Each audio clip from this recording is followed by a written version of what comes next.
Example 5, find the value of tan 9 degree minus tan 27 degree minus tan 63 degree plus tan 81 degree.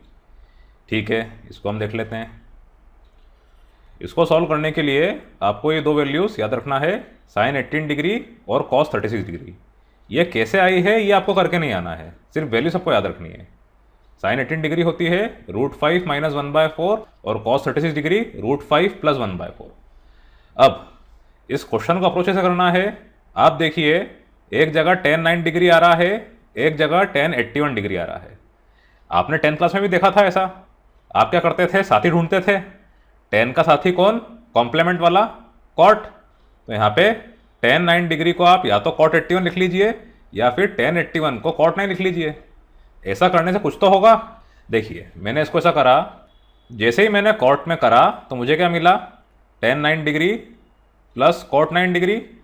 अब ये पूरा आपको लिख के आने की ज़रूरत नहीं है कि cot 90 minus 81 degree is equals to tan 81 degree, इतना वो समझ जाएंगे। यहाँ पे आपको ऐसा मिल गया, फिर इधर minus tan 27 degree plus cot 27 degree.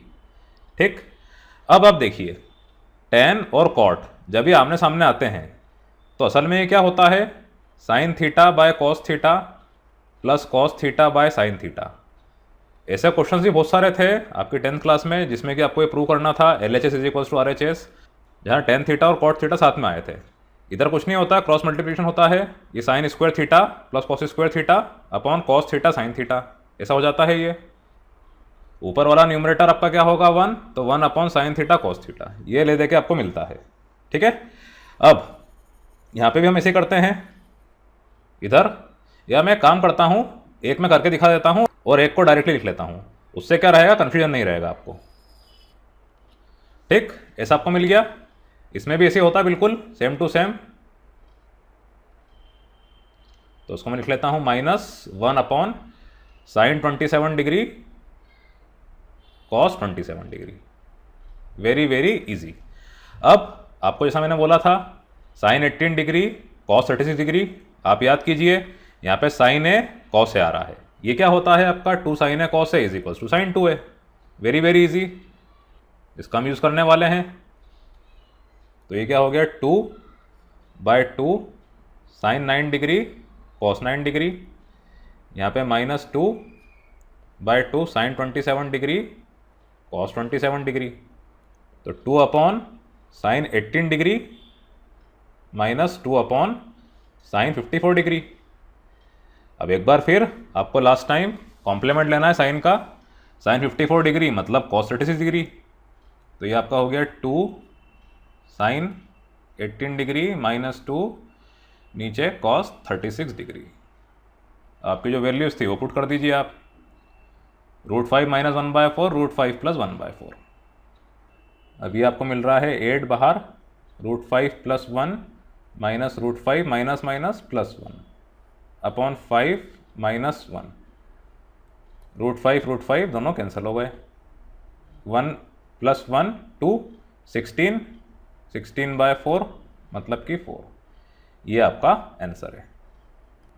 आपको आपस में बोल रहा हूँ साइन 18 डिग्री कॉस 36 डिग्री पूरा करके नहीं आना है, आपको जस्ट वैल्यूज याद रखनी है, वैल्यूज आप पुट करेंगे आपको आंसर मिल जाएगा। इसके बाद prove that sec 8 theta minus 1 upon sec 4 theta minus 1 is equals to tan 8 theta upon tan 2 theta. ठीक है, इसको हम देख लेते हैं।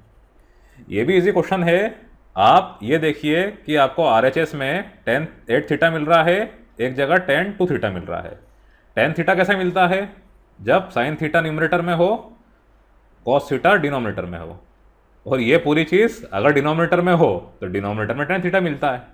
ठीक, तो आपका अप्रोच क्या रहे, हम LHS में ऐसा कुछ करें कि न्यूमरेटर के अंदर साइन थीटा आए, डिनोमिनेटर में cos थीटा आए, और डिनोमिनेटर के न्यूमरेटर में साइन थीटा आए और डिनोमिनेटर के डिनोमिनेटर में cos थीटा आए। ठीक, थोड़ी हंसी वाली बात हो गई समझाने में, आपको मैं करके दिखाता हूँ, समझ में आपको आएगा। देखिए पहले तो क्या करते हैं, हम सेक 8 थीटा को लिख लेते हैं 1 अपॉन कॉस 8 थीटा माइनस 1, और सेक 4 थीटा को 1 अपॉन कॉस 4 थीटा माइनस 1। तो ये आपका क्या हो जाएगा 1 minus cos 8 theta upon cos 8 theta LCM लेने के बाद, और ये 1 माइनस कॉस 4 थीटा और अपॉन कॉस 4 थीटा आता जो कि मल्टीप्लाई होकर ऊपर चला गया, तो ये हो गया कॉस 4 थीटा। ठीक, अब थोड़ी आपको हिम्मत आई क्या कि यहाँ पर 1 माइनस कॉस 8 थीटा आ रहा है, तो इसको आप कन्वर्ट कर सकते हैं साइन थीटा के टर्म्स में। अब आपने क्या देखा कि cos 2a ये क्या होता है in terms of sine, 1 minus 2 sine square है, इसका हम यूज कर सकते हैं बिल्कुल, क्योंकि हम क्या चाह रहे हैं न्यूमरेटर में साइन आए। तो ये क्या हो जाएगा 1 माइनस 2 साइन स्क्वायर। अब क्योंकि 8 था तो इधर क्या हो जाएगा 4a, मतलब 4 थीटा। 2 था तो 1 आया, 8 था तो 4 आया। ठीक, और ये cos 4 थीटा डिवाइडेड बाय, नीचे भी वही डिनोमिनेटर के अंदर फ्रैक्शन बनेगा, उसका न्यूमरेटर साइन थीटा है, तो cos 8 theta 1 minus 2 sine square 2 theta. ठीक, अब ये आपको क्या मिल रहा है। अब थोड़ा आप ध्यान रखिए, आप न्यूमरेटर में लाना चाह रहे हैं tan 8 थीटा और डिनोमिनेटर में tan 2 थीटा। तो पहले यहाँ लिख लीजिए आप टारगेट tan 8 थीटा, ऐसा कुछ करें हम जादू मंत्र जिससे आ जाए ऊपर और नीचे tan 2 थीटा आ जाए। तो देखिए जैसा आपको मैंने बोला था कि आपको यहाँ पर cos 8 थीटा लाना है। अब ऊपर आप क्या करें जिससे कि sin 8 थीटा आ जाए। यहाँ पर आपको 2 दे रखा है, cos 4 थीटा दे रखा है और sin 4 थीटा भी दे रखा है। तो आप क्या कीजिए sin 4 थीटा जो कि एक एक्स्ट्रा है उसको अलग कर लीजिए।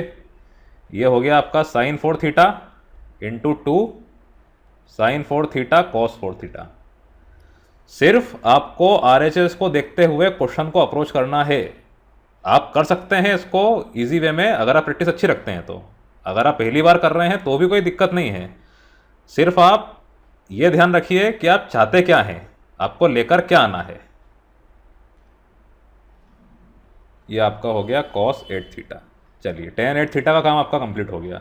मैं चाहता तो tan 2 थीटा का काम भी आपको हाथों करके दिखा देता, पर स्टेप बाय स्टेप समझाऊंगा आपको तो समझ में अच्छे से आएगा।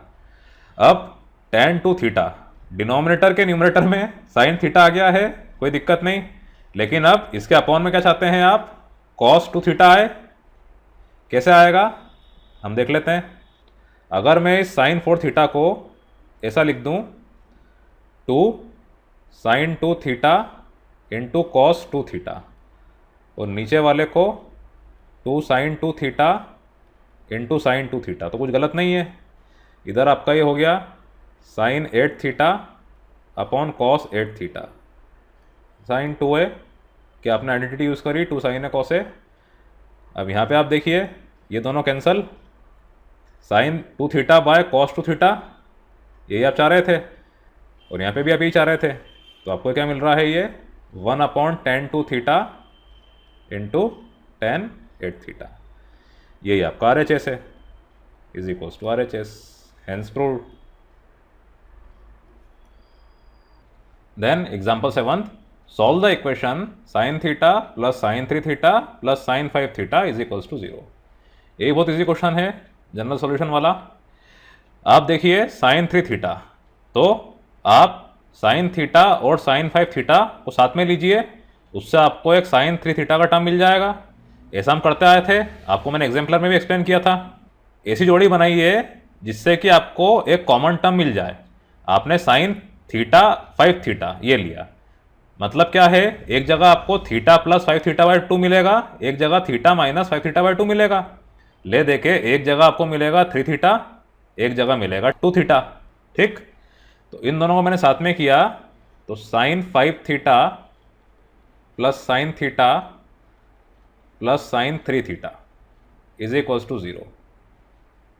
ये दोनों आपके हो गए 2 sine 5 theta plus theta by 2 into cos 5 theta minus theta by 2 plus sine 3 theta is equals to 0। अब इसमें आपको कन्फ्यूजन ना हो कि आपने साइन 5 थीटा पहले लिया, थीटा बाद में लिया, कोई दिक्कत नहीं है। आप अगर इसको यहाँ थीटा लेते हैं या 5 थीटा लेते हैं तो इधर आपको यही मिलेगा थीटा प्लस 5 थीटा, और यहाँ पे आपको मिलता थीटा माइनस 5 थीटा, मतलब कॉस ऑफ माइनस 2 थीटा। आप जानते हैं cos of minus A is equals to cos A, तो बात बराबर ही पढ़नी है। आप आगे पीछे भी लिखेंगे इसको, कोई दिक्कत वाली बात नहीं। तो ये क्या हो गया आपका 2 साइन 3 थीटा और कॉस ऑफ माइनस 4 थीटा, मतलब कॉस ऑफ माइनस 2 थीटा, यह आपका होगा कॉस 2 थीटा। तो डायरेक्टली लिख देता हूँ उसको मैं, cos 2 theta plus sine 3 theta is equals to 0। अब आपने साइन 3 थीटा कॉमन लिया तो अंदर क्या बचा 2 cos 2 theta plus 1 is equals to 0। तो sine 3 theta is equals to 0, एक जगह ऐसा और एक जगह 2 cos 2 theta plus 1 is equals to 0। अब sine 3 theta is equals to 0 मतलब क्या हो जाएगा आपका 3 theta is equals to N pi. जब भी 0 होता है आप जानते हैं n pi sine n pi is always equal to 0 where your N belongs to integer, है ना, ये आप पढ़ चुके हैं। तो ये क्या हो जाएगा आपका theta is equals to N pi by 3, N belongs to integer. और यहाँ पे क्या मिल रहा है आपको cos 2 theta is equals to minus 1/2। अब कॉस 1/2 कब होता है, कॉस 60 डिग्री पे, ये आप जानते हैं। अब माइनस साइन और आपको लेकर आना है तो कोई दिक्कत नहीं है। फर्स्ट क्वाड्रेंट में आप जब थे 60 डिग्री आ रहा था, सेकंड क्वाड्रेंट में आप गए माइनस कॉस 60 डिग्री या फिर कॉस 180 माइनस 60 डिग्री, ठीक। तो ये क्या हो गया आपका कॉस 180 माइनस 60 डिग्री मतलब cos pi minus pi by 3, मतलब cos 2 theta is equals to cos 2 pi by 3। तो 2 theta is equals to 2 n pi plus minus of 2 pi by 3, ठीक। तो थीटा कितना आ गया आपका n pi plus minus of pi by 3। अब book में वो बोल रहे हैं कि इसका आंसर होगा theta is equals to N pi by 3 where n belongs to Z. देखिए ऐसा क्यों होगा, क्योंकि जैसा आप देख पा रहे हैं n pi plus minus of pi by 3, ये बात वही होगी एन पाई बाय 3। देखिए जैसे मैंने एन लिया मान लीजिए 1, तो ये क्या मिलेगा आपको पाई प्लस पाई बाय 3 और पाई माइनस पाई बाय 3। तो पाई प्लस पाई बाय 3 कितना हो गया आपका 4 पाई बाय 3 और पाई माइनस पाई बाय 3 मतलब 2 पाई बाय 3। तो ये 4 पाई बाय 3 2 पाई बाय 3 इसमें भी आ जाएगा, एन की अलग अलग वैल्यू पे। आपने एन को रखा 2 तो यहाँ पे आपको 2 पाई बाय 3 मिल गया, आपने एन को रखा 4 तो आपको मिल गया 4 पाई बाय 3, ठीक है ना। मतलब ये जो चीज़ है n pi plus minus pi by 3 ये इसका सबसेट है, इसके अंडर आ रहा है। तो आप जो सुपर सेट है उसी को लिखिए, वो बेस्ट रहेगा। तो here n pi plus minus pi by 3 is a subset या it comes under n pi by 3। तो इसका आंसर क्या हो जाएगा theta is equals to N pi by 3 where n belongs to Z integer, ठीक, very easy. हाँ इस question में एक जगह गलती हो गई थी, आप सही कर लेना, ये थीटा प्लस ये 5 थीटा है, ठीक है, बाकी सब सही है। Example 8 solve 2 tan square x plus sec square x is equals to 2 for 0 is less than equals to x, x is less than equals to 2 pi. ये तो बहुत ही ईजी क्वेश्चन है, डू एज डायरेक्टेड एकदम। आपको दे रखा है सेक square x और यहाँ पे tan स्क्वायर एक्स। आप जानते हैं 1 plus tan square x is equals to sec square x, तो ये हो जाएगा 2 tan square x plus 1 plus tan square x is equals to 2। तो 3 tan square x is equals to 1, मतलब tan square x is equals to 1/3 which gives tan x is equals to plus minus of 1/√3, ठीक। अब plus minus 1/√3 बिल्कुल सही है, इन्होंने बोल रखा है x लाइज बिटवीन 0 एंड 2 पाई, मतलब चारों क्वाड्रेंट में आपको x को घुमाना है। अगर ये बोलते 0 से पाई/2 तो फिर हम प्लस करते, या 0 से 2 पाई है तो सेकंड और फोर्थ क्वाड्रेंट में आपका tan नेगेटिव होता है, आपको वहाँ पर इसकी वैल्यू देखना है। साथ में फर्स्ट और थर्ड क्वाड्रेंट जहाँ पर tan पॉजिटिव होता है वहाँ पर आपको इसकी वैल्यू चेक करना है। अब ये सब छोड़िए, पहले आप देखिए 1/√3 ये क्या होता है tan 30 डिग्री। tan 30 डिग्री मतलब tan π/6। तो π/6 को ही आपको आगे पीछे लेकर जाना है। अब हम क्या करते हैं, पहले tan x is equals to 1/√3 लेते हैं। तो 1/√3 कहाँ होगा, ये पॉजिटिव होगा फर्स्ट क्वाड्रेंट में और थर्ड क्वाड्रेंट में, शिफ्टिंग ना हो। तो first quadrant very simple, x is equals to क्या कर दीजिए आप, सिंपली π/6। तो tan π/6 मतलब 1/√3। और आपको पहुंचाना है थर्ड क्वाड्रेंट में। थर्ड क्वाड्रेंट मतलब पाई प्लस π/6। ठीक है, ये आप ध्यान रखिएगा, ये पाई प्लस π/6 मतलब कि थर्ड क्वाड्रेंट। तो आपको दो वैल्यू मिल गई, क्या, π/6 7 π/6। ये किसके लिए, tan x is equals to 1/√3। Then आपने करा tan x is equals to -1/√3। तो इसमें क्या हो गया आपका, x is equals to second quadrant और फोर्थ क्वाड्रेंट।